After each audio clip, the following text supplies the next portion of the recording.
你每次輸咗錢之後，係咪都成日同自己講，今日真係手風唔順，運氣唔好，下次等手風轉好，我實贏得返。又或者你會話，今日個荷官面黑黑，同我八字唔夾，等我第日揾個旺我嘅荷官先再玩。甚至你會覺得今日只係時辰未到，就我食多幾餐齋積多啲陰德，好運自然會返嚟。呢啲說話聽落好合理，係咪？每一句都好似充滿希望，和每一句都俾到你一個理由去期待下一次去說服自己繼續玩落去。今日我想話，你知一個最冷酷、最赤裸、最唔留情面嘅事實，你輸錢根本同你嘅運氣一毫子關係都冇，完全冇。你以為係命運作弄你，以為係上天唔眷顧你，但其實由你踏入賭場嗰一刻開始，由你打開交易軟件嗰一秒開始，和你嘅結局就已經寫好咗，而且係用一支原子筆、一個計數機同埋一條數學公式寫好嘅。喺莊家同賭場老細嘅眼入面，一個唔識數學、唔明概率，淨係靠感覺同直覺去落注嘅人，根本唔係去博弈，而係排緊隊送緊錢。呢度只係一隻自動送上門嘅待宰羔羊，仲要係會自己安慰自己，下次會好運嗰種，連反抗嘅意識都冇。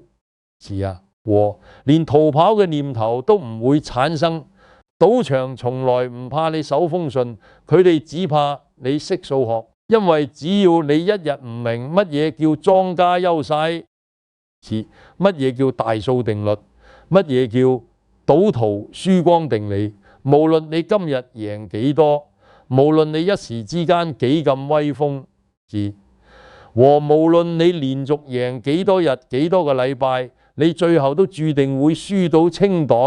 一鋪清倉，連埋你之前贏翻嚟嘅全部嘔突，連本帶利送翻俾賭場。今日呢期財富課，我會用最簡單小學生都聽得明嘅數學，唔用任何複雜嘅符號同公式，淨係用加減乘除，同你拆穿賭局背後最邪門、最隱蔽嘅概率陷阱，等你清清楚楚睇下自己係點樣一步一步走入莊家嘅圈套。等你以後再踏入賭場或者打開交易軟件嘅時候，腦入面會響起警鐘，唔好再糊裡糊塗送錢俾人，做一個明明白白嘅聰明人。接落嚟嘅內容，我會用最通俗易懂、最貼地、最啱香港人聽嘅方法，為你解剖莊家立於不敗之地嘅數學底牌。親眼睇下嗰啲冰冷數字背後嘅驚人力量體，點解有人可以開賭場開到成為首富？點解有人可以日日夜夜印銀紙？點解賭場嘅生意永遠唔憂做？呢度係由賭王智慧延伸出嚟嘅賭王財富課。喺呢個頻道，我哋唔會教你點樣去賭，因為賭博從來都唔係致富嘅。正途十賭九輸呢句說話唔係老生常談，而係數學鐵律，係經過幾百年無數人用真金白銀驗證出嚟嘅真理。淨係會拆解富豪莊家同頂尖投資者最核心嘅底層思維、風控邏輯同財富規律，將佢哋從不外傳心法同你分享，等你唔使自己用錢去買教訓，唔使輸到傾家蕩產先至醒覺。如果你唔想喺人生股票或者任何金錢博弈入面繼續做被收割嘅水魚，請即刻撳掣訂閱同埋開啟隔離嘅小鈴鐺和訂閱。呢堂課係你喺呢個金錢遊戲入面避免交智商稅嘅第一步，亦係你由獵物變成獵人嘅第一步，由被動捱打變成主動出擊嘅第一步。好啦，我哋即刻開始今日嘅核心內容，坐定定聽書。首先要拆穿嘅第一個謊言就係運氣論。呢個可以話係賭徒最大嘅精神鴉片，係佢哋繼續輸錢嘅唯一理由，亦係賭場最曾意你抱住嘅心態。點解咁多人輸錢之後，第一時間就會諗起運氣呢兩個字？點解佢哋永遠唔會諗下係咪嗰個遊戲本身有問題，而係不斷歸咎於一時嘅好壞運，然後繼續送錢？呢個其實係心理學上面一個非常經典嘅現象，叫做幸存者偏差。普通人嘅大腦天生就稱意記住一啲開心成功嘅經歷，因為呢啲經歷會帶俾大腦多巴胺嘅獎勵，令你覺得愉快，而選擇性忘記或者合理化一啲失敗痛苦嘅經歷，因為記住痛苦會消耗大量能量，大腦天生就係懶惰嘅人，佢會自動將痛苦嘅記憶壓到潛意識底層。你諗下，當你贏錢嗰陣，你會記住嗰種刺激，嗰種快感，你會覺得自己好叻，睇路睇得準，決策做得啱。你甚至會開始幻想自己係賭神轉世，有過人嘅天賦，係萬中無一嘅幸運兒。但當你輸錢嘅時候，和你嘅大腦會為咗保護你，避免你承受失敗嘅痛苦同自尊心嘅打擊，而自動將原因歸咎於外部嘅不可控嘅因素。即係乜嘢呢？就係運氣差咯，今日黑仔咯，嗰個荷官同我八字唔夾咯，坐嘅位唔好，風水有問題咯，今日着錯衫顏色唔旺我咯，然後全部係大腦為咗解脫失敗痛苦而製造出嚟嘅自我安慰，一種心理防衛機制，同現實完全無關，純粹係你呃自己，自己係客觀分析，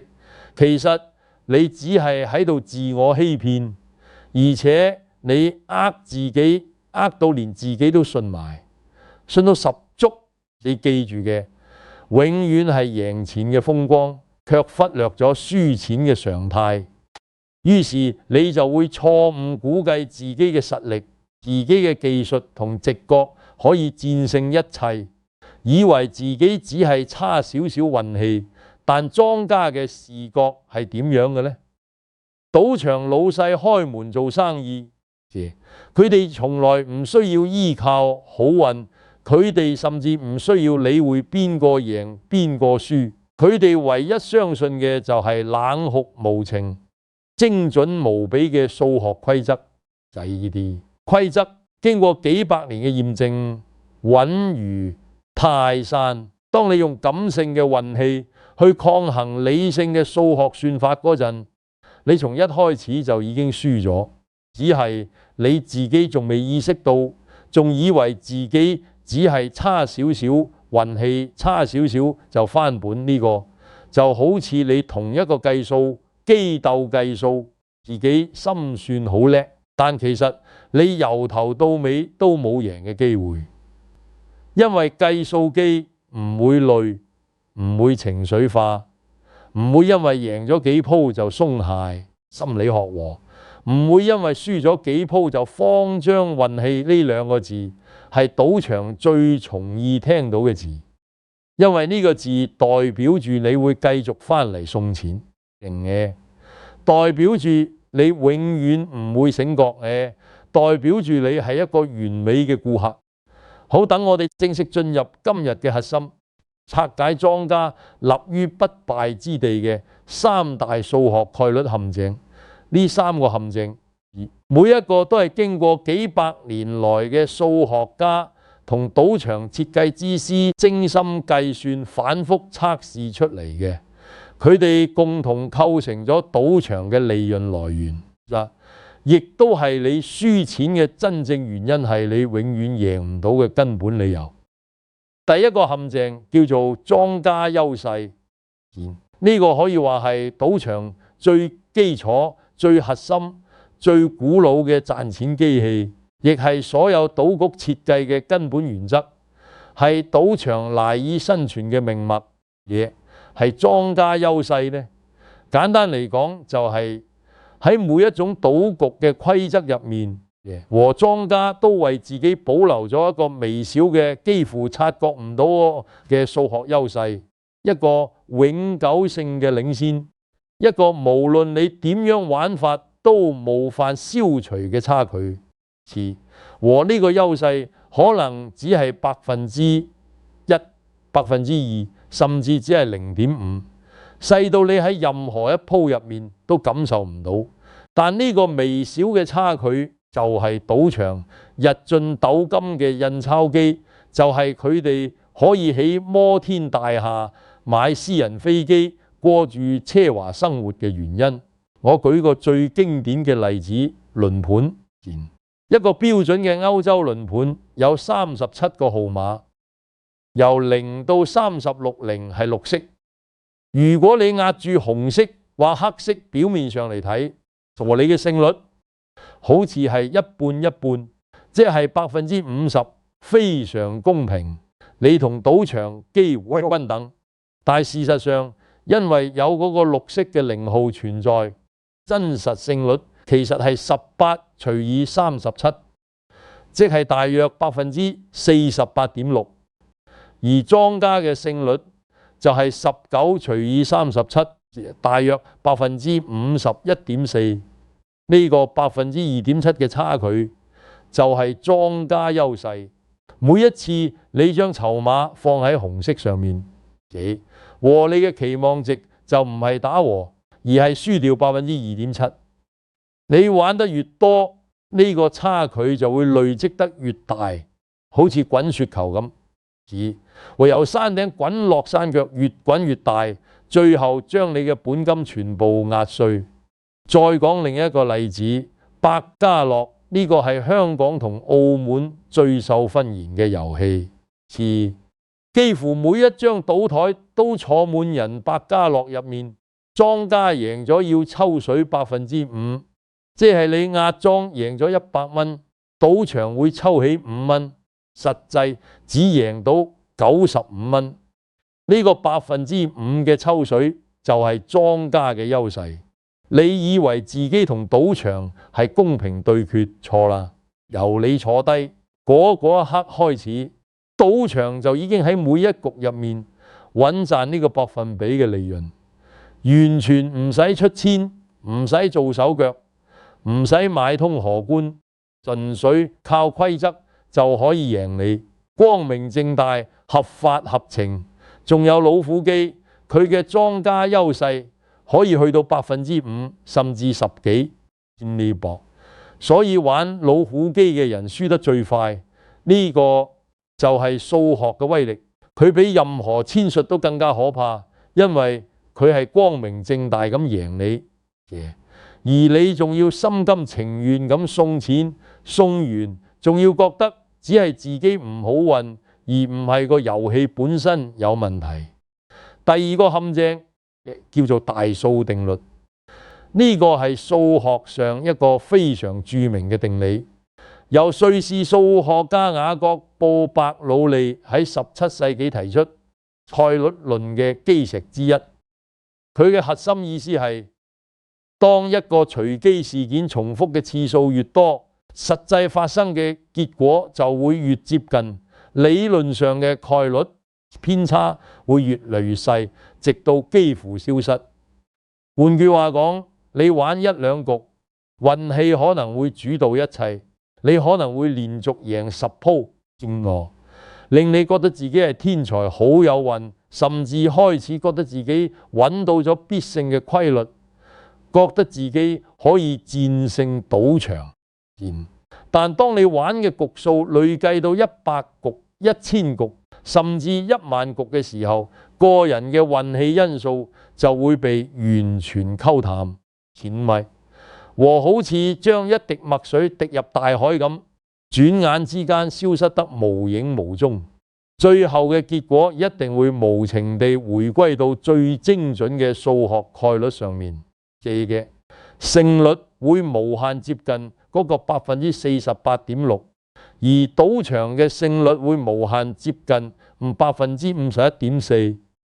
呢個懸殊嘅差距就係你最終輸錢嘅根本原因。你玩得越多，呢個差距就越明顯。但係最致命嘅係，賭徒嘅心理往往係贏就縮，輸就谷，即係當你贏錢嘅時候，你會驚輸翻轉頭，所以會降低注碼，細細地玩，想保住嗰份利潤，唔敢再搏。但當你輸錢嘅時候，和你會唔忿氣，會想次數，覺得自己一定要贏翻，所以會加大注碼，甚至翻倍落注，企圖一鋪翻本。將之前嘅損失一次過追翻，呢種心理會強迫自己停留喺賭桌旁，更長時間玩更多嘅局數，因為你覺得只要玩多幾局就會翻嚟，只要搏多一鋪就乜都翻晒嚟。而你玩得局數愈多，就直接撞入咗大數定律呢個絕殺陷阱。好似一架跑車全力加速衝向一賭場，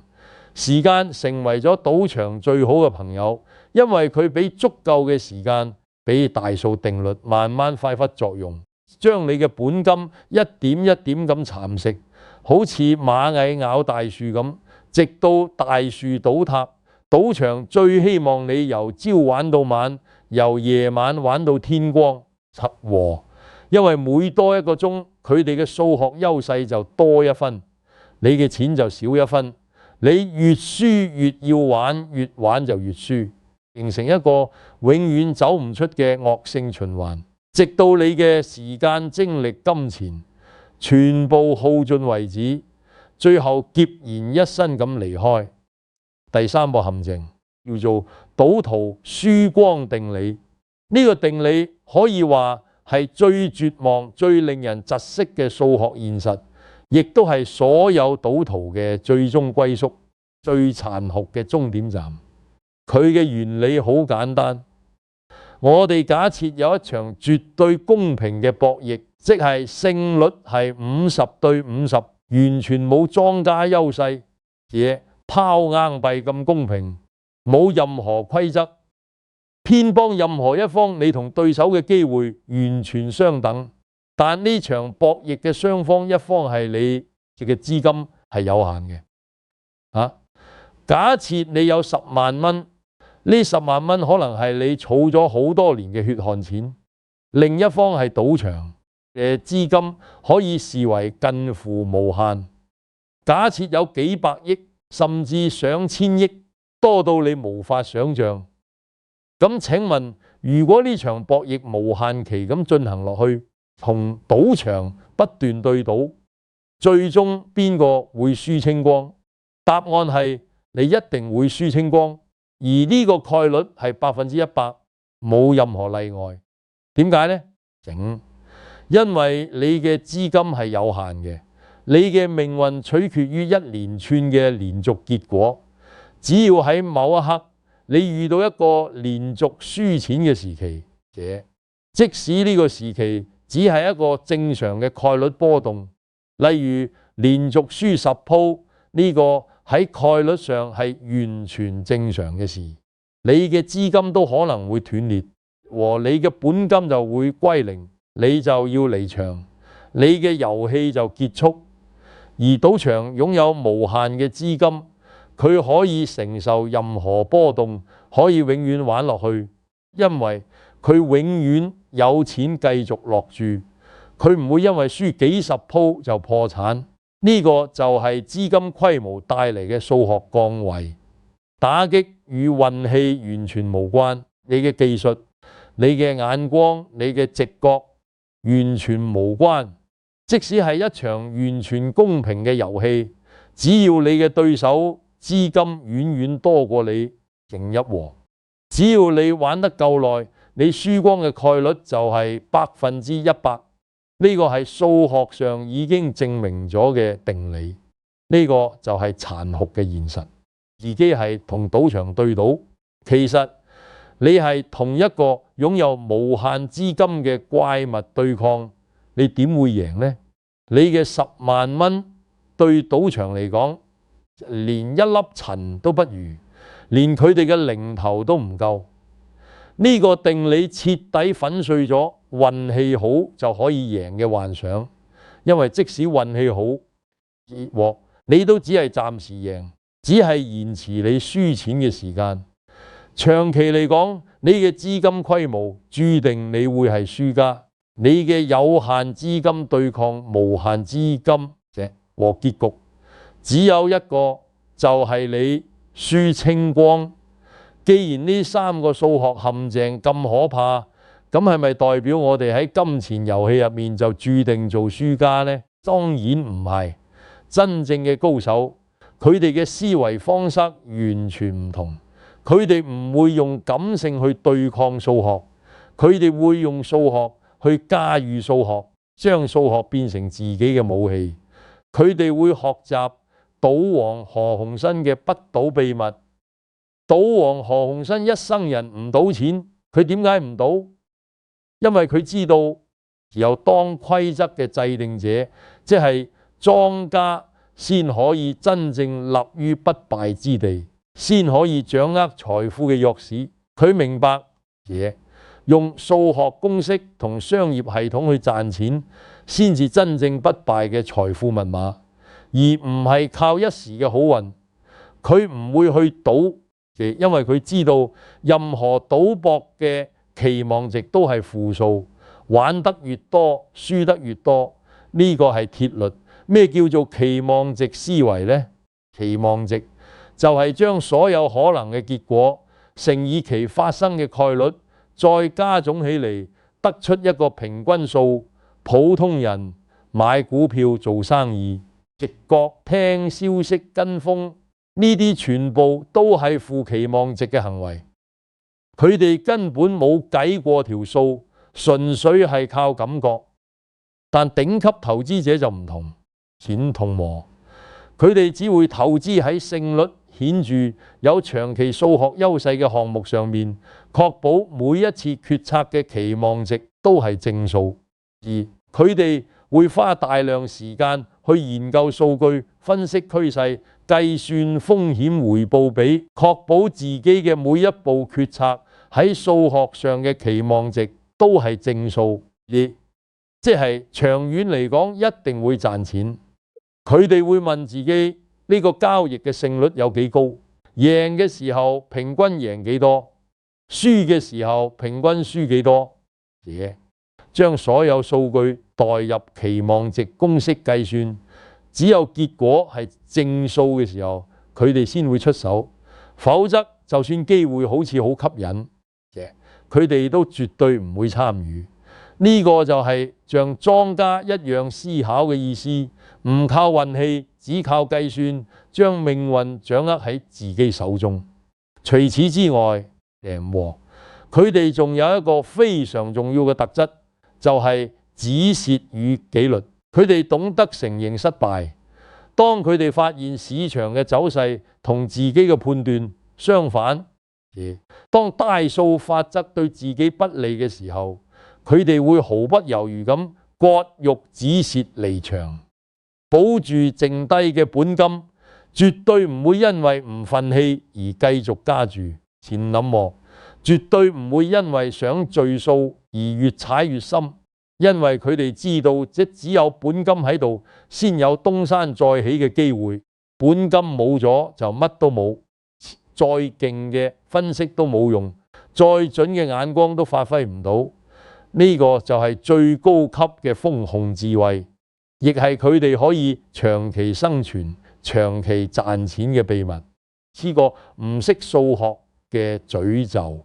唔單止喺賭場入面發生，喺股市幣圈，以至我哋嘅人生決策中，都係日日上演緊。規模仲大過賭場